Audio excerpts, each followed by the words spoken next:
স্ক্রিনে যাকে দেখা যাচ্ছে সেটা দেখে হয়তোবা আপনারা ভাবছেন এটা আর্তুগুল সিরিজের কোনো অ্যাকশন সিন বা তামিল সিনেমার কোনো ক্লিপ। তিনি আসলে বাংলাদেশ জামায়াতে ইসলামী বাগেরহাট ২ আসনের সংসদ সদস্য পদপ্রার্থী শেখ মঞ্জুরুল হক রাহাত ওরফের রাহাত ভাই।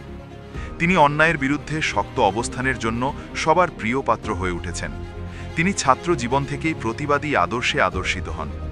আওয়ামী সরকার তাকে বাঘের মতো ভয় পাওয়ার কারণে মিথ্যা মামলা দিয়ে জীবনের সবথেকে বেশি সময় জেলখানাতেই পুরে রাখে। তবে শের খাঁচার ভিতর কিংবা বাহিরে শের সবসময় শেরই থাকে। ৫ আগস্ট ক্ষমতার পালাবদলের পর ঘুরে যায় দেশের রাজনৈতিক পটভূমি। আজকে আমরা বাগেরহাট বাঘ নামে পরিচিত জামাত মনোনীত সংসদ সদস্য পদপ্রার্থী রাহাত ভাইয়ের পরিচয় তুলে ধরার চেষ্টা করব।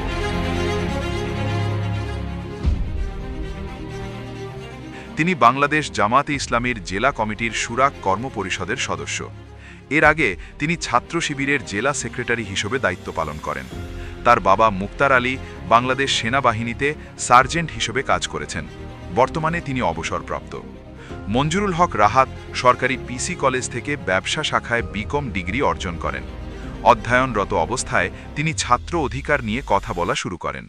তাই ভোট দিয়ে তাকে ছাত্র সংসদের এজিএস নির্বাচন করেন ছাত্রছাত্রীরা। তবে সেই সময় নারী শিক্ষার্থীদের কাছ থেকে বেশি ভোট পেয়েছিলেন তিনি। ভোটের হিসেবে তার ধারের কাছেও ছিল না ছাত্রদল ও তৎকালীন ছাত্রলীগ।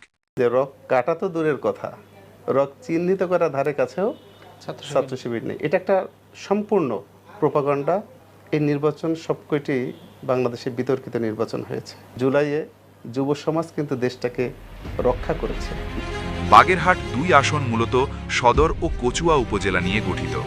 বর্তমানে সবচেয়ে ব্যস্ত সময় পার করছেন ত্যাগী এই নেতা। সম্প্রতি তিনি মোটরসাইকেল শোডাউন দিয়ে এলাকায় ভোটের প্রচারণায় নামেন, আর এরই মাধ্যমে বিরোধীদের মনে কাঁপন ধরিয়ে দেন। তবে তার বিজয় আরও সহজ হয়েছে বিএনপির ২ ভাইয়ের অভ্যন্তরীণ কোলাহলের কারণে। সাবেক এমপি এস এম সেলিম ও সাবেক জেলা বিএনপির সভাপতি এস এম সালাম দুজনেই চাচ্ছেন মনোনয়ন।